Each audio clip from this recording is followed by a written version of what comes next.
شيء إذا ما تم نقصان فلا يغر بطيب العيش إنسان.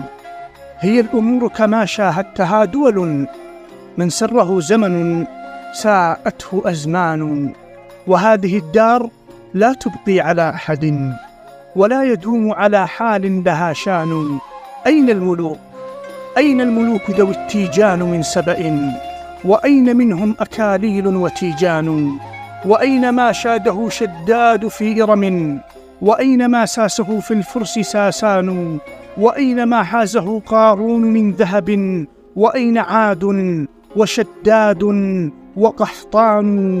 أتى على الكل أمر لا مرد له حتى قضوا، فكأن القوم ما كانوا. فجائع الدهر أنواع منوعة، وللزمان مسرات وأحزان.